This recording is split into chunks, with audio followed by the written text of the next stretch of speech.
here's the dirt. This is all the dirt that's got to go into the greenhouse. It's 15 cubic yards of 50-50 mix from A1 Organics, but we got to get this in there.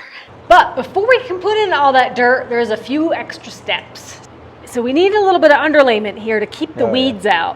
One problem that we have had on our property is every time we move dirt around, we get all kinds of seed pods and thistle and invasive weeds growing up. So we are taking this step to put down weed stop cloth because we already have a few greens popping up. So one other system that goes into place for our raised beds is sort of like this mini GAT system. It's a in-ground air fan system. So this corrugated tubing gets buried at the bottom of the garden beds to help circulate and warm the soil, warm the air with intake vents and inline fans before we put the soil in. The other thing that we're going to do to help fill these beds is utilizing a concept called Hugelkultur, which is to put in some semi-decayed wood to help fill the beds, but also provide nutrients as they break down. And we do have a lot of that right now on our property. We've cut down a lot of aspens that have been sitting around for a while, and a lot of people are using the Hugelkultur to fill their garden beds, especially when they're 2 feet tall like ours are.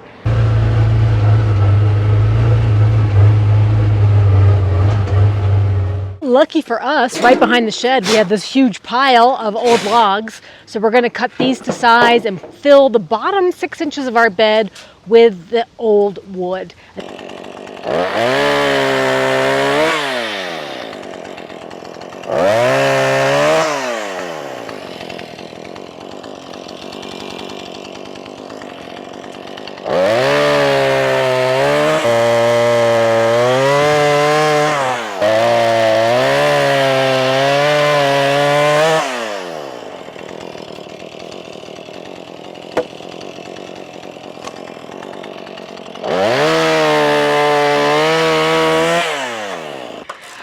I'm especially excited about this log because of the mushroom mycelium.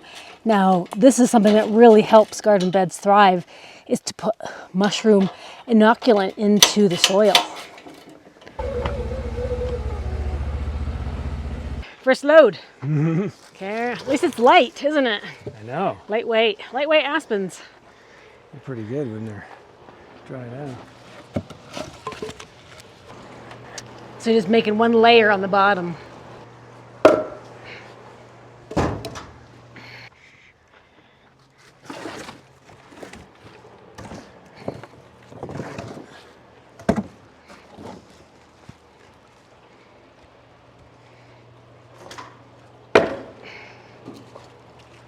It's like 2 jobs in one, cleaning up that wood pile, and I know. pretty nice. That's pretty good.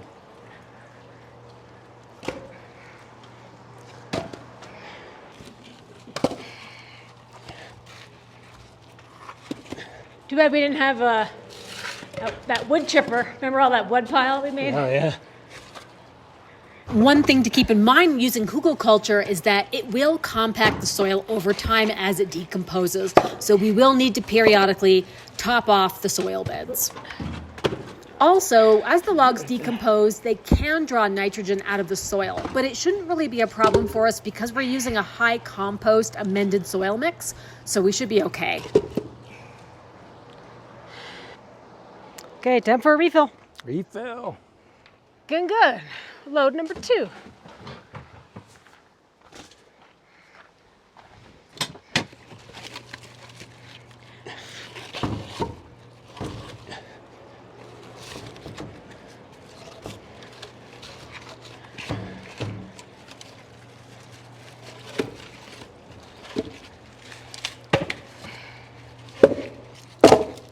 There's one log that has a bunch of mushrooms on it, which is perfect. Yeah. Because the mycelium network. This one? Yeah. After laying down the base layer of logs and sticks, we're finally ready for soil. 15 cubic yards of 50-50 mix from A1 Organics, but they did a special delivery for us, brought up a huge truckload, but we got to get this in there. Yep. So we'll scoop it with the tractor, and then we'll do like we did before. We'll just scoop it into the wheelbarrow and then wheel it in. And then we'll scoop it out of the wheelbarrow. Yeah. Can we just appreciate the soil for 1 minute? Again, this is the amended 50 from A1 Organics. It's a 50-50 blend of quality certified compost with Colorado screened topsoil. So A1 Organics is known for their growing soil blends, and we decided to pay money for soil, even though we have a ton of dirt on our property because of our problem with weeds. And although we do have a lot of topsoil, it's not really rich in organic compounds. Just look at the color difference here. Look how black the soil is compared to our sparkly light brown soil that is native to our property. And again, can we look at the rocks in our soil? It's so terrible shoveling this dirt. It's just mostly, I want to say it's 70% rocks. So again, we opted to work with A1 Organics, and they delivered to us. They have a lot of delivery zones, even all the way up to the mountains. So it made it super easy for us to get really quality, good soil for our greenhouse. We spent a lot of money on this greenhouse, and we're not going to cheap out on the dirt, even though it seems silly to pay for it. We want the good stuff.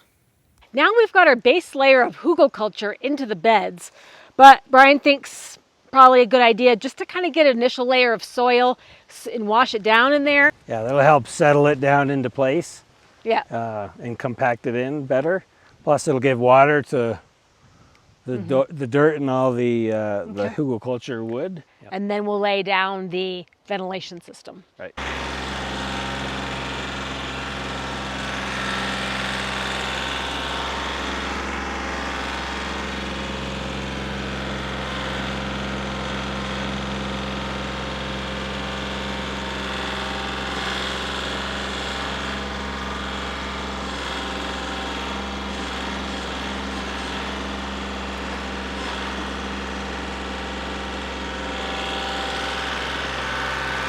Well, it's going to be a lot of tractor loads. This is nice dirt, man. I know.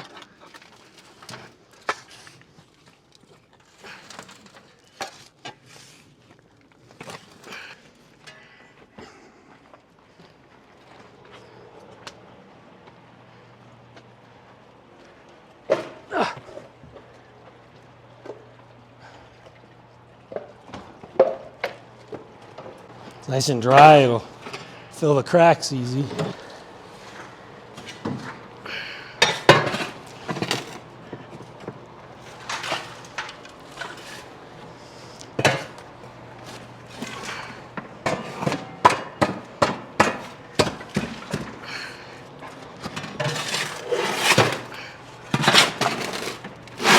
And we do know some of the risks of Hugelkultur, where we've had some folks explain that they've had some bug problems with their Hugelkultur, bringing in decaying wood. But it's a chance we're willing to take at this moment.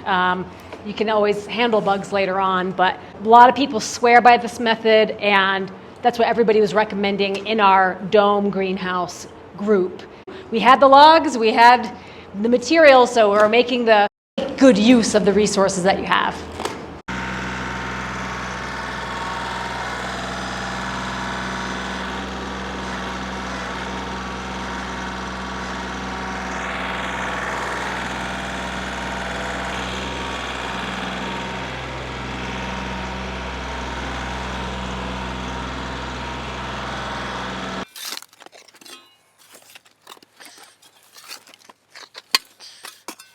There's all kinds of tips and advice about how to best fill garden beds, but we found that just a shovel and a wheelbarrow actually is pretty quick between two people, and it is actually so much easier. I would say 100 times Really easier not a bad than the job at backfill all. job for the foundation, because our soil has all those rocks in it, and it was very hard to shovel and lift. This is very lightweight soil that we are scooping at hip level, and the job is going pretty fast. So not a whole lot to complain about, other than a little bit of dirt in the mouth or in the eyeballs. But in between the tractor loads, I'm taking time to hose down the dirt on the outside, but also really spray down the dirt that we've scooped into the Hugelkultur beds to try to force that dirt down into the cracks, and so it can really compact.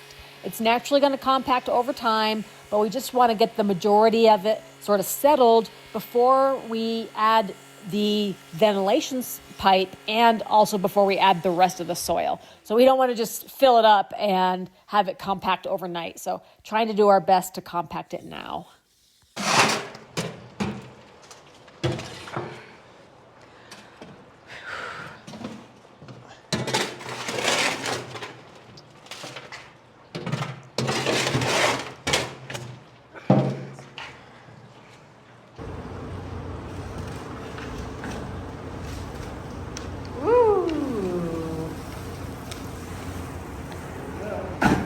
Our Hugelkultur layer is covered with an initial layer of soil. So now it's time to put down the ventilation system, coiled up right there. So laying it out, what are you thinking, starting? We're gonna start there in the middle. This is the most south-facing wall, it's the hottest. So we want the intake to be right here. So we're gonna run it from there, in there, and then back again. Okay. And then all the way to that. And all the way down to the end here. So yeah, we have a good, a good 8 inches covered. That's definitely saved a lot of soil to throw those logs in there. This is the intake vent. Yeah. So this will be out of the soil. It definitely have to be up and it'd be out. like that. Okay. Like wherever the soil should be like go up to there. Okay. So we can have it like that. Okay. And then that just dives underneath. Right. Okay. Big snake, a little hard to wrestle with, isn't it? Yeah.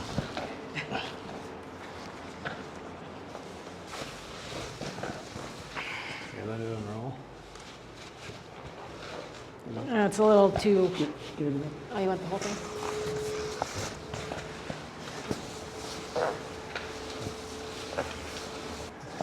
You drag your end, and I'll unroll it. I guess I should go outside. It'd be the really best thing.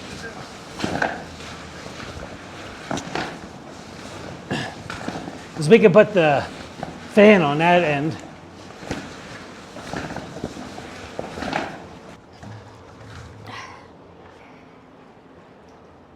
So now you're putting on the inline fan. This is on the outlet. Right. And screw this to the wood. No, to the frame of the bed. I might throw I'll put a 2x6 on there, pressure treated. Okay. So it's got more to grab onto. So the frame of the raised bed. Right. Okay. So I'll have this up in the air, Yeah. and then this tube will come up in here, clip on that, Yeah. and then we'll just screw that to the 2x6. Okay. And the 2x6 will be screwed to the inside of this wood frame here. Okay. So, I'll show you.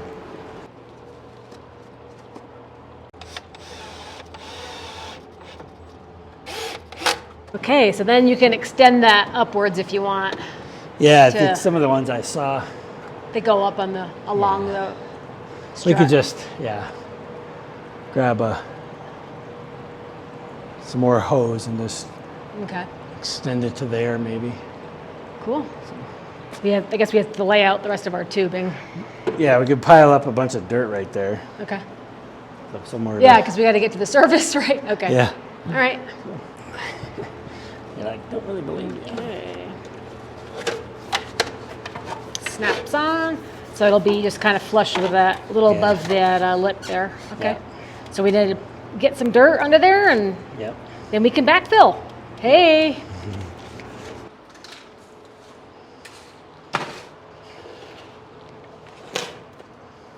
It's hard.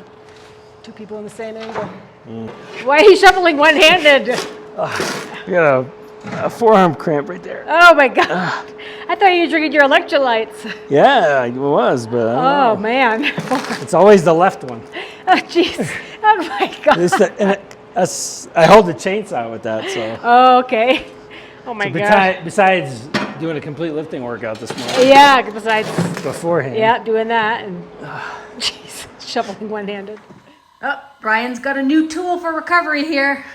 That's right.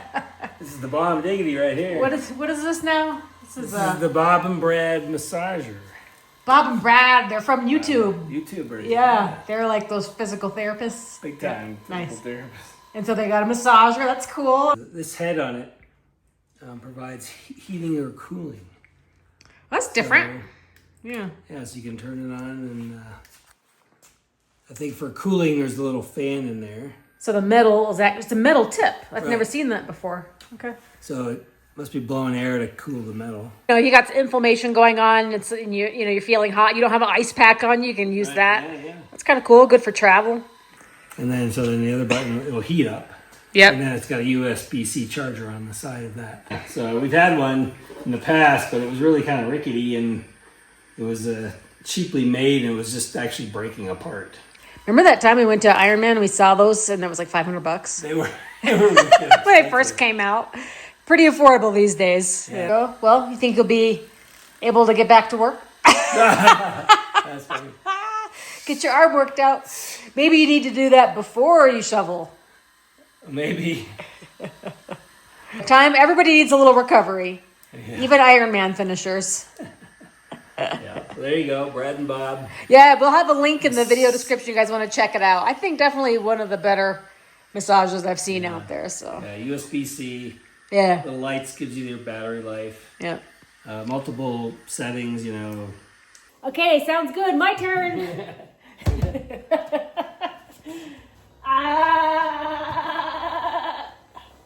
Oh boy.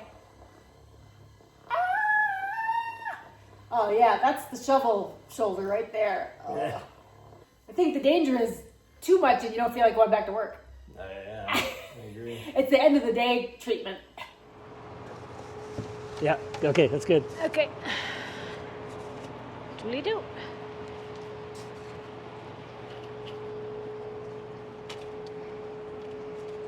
Very nice. So kind of like that. Yeah. Oh, we were making good progress with the dirt, and then Brian started to hear a hissing sound and realized that the tractor is getting flat tire. So kind of throwing a monkey wrench into the day, definitely losing air. Although with some quick thinking, Brian was able to prop up the axle here so it wouldn't compress all the way. So I don't know if it just needs air or what, but he ran to get the compressor. I'm not going to be able to finish this job today for sure with a broken tractor. All right. You think just filling it back up?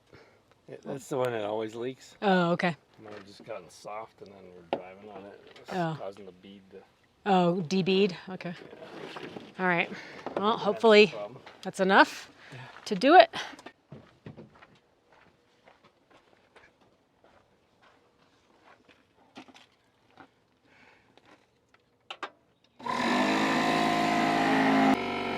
See if this works.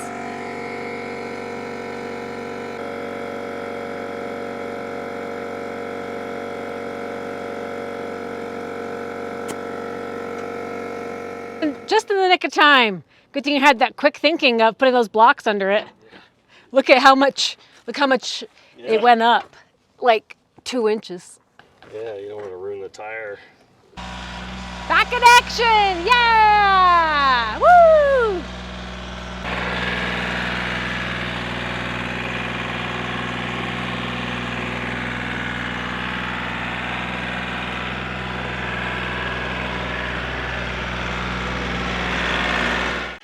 Here it is. Okay. I lost my shovel for 1 minute. I helped.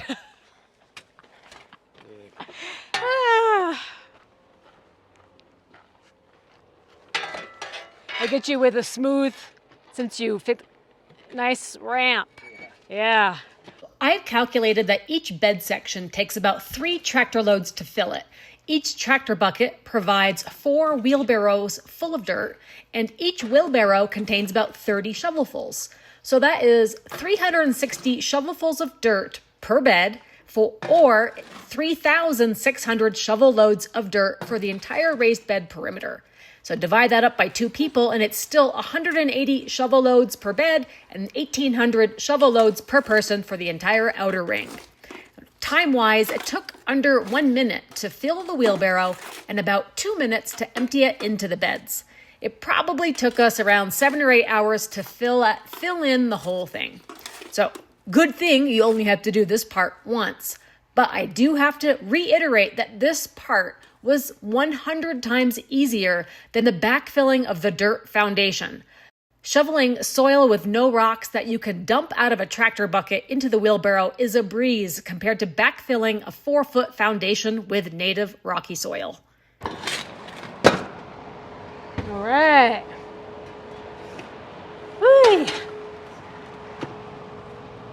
Big garden bed filled. Didn't expect to be doing that over the holiday weekend. I didn't think we were going to get it done. All that dirt moved in here. Oh, it's a lot of dirt. I could feel it up my nose, and I feel like we should take bets on how much is going to come out of my shoes. Yep. I know there's a lot. It's like exfoliating if you just kind of rub it around. We didn't use all the 15 cubic yards yet because we still got another garden bed in the middle to go and some trees and things like that, some planters, but I think we got the right amount. Yeah. Mm-hmm. Well, we might. That section's pretty big. Yeah. So hopefully we don't have to get too much more. Yeah. Guess it's time for take-a-breaks. Yeah. Yeah, take a bath. But that's for some honest work for sure, and I think I'm going to make use of that massager. Sounds good. Me too. All right, guys. Check out A1 Organics and Brad and Bob's massager if you want to check out those products, good quality products. So we'll see you in the next video. Thanks for watching. Hit that thumbs up. We appreciate you watching. Bye-bye.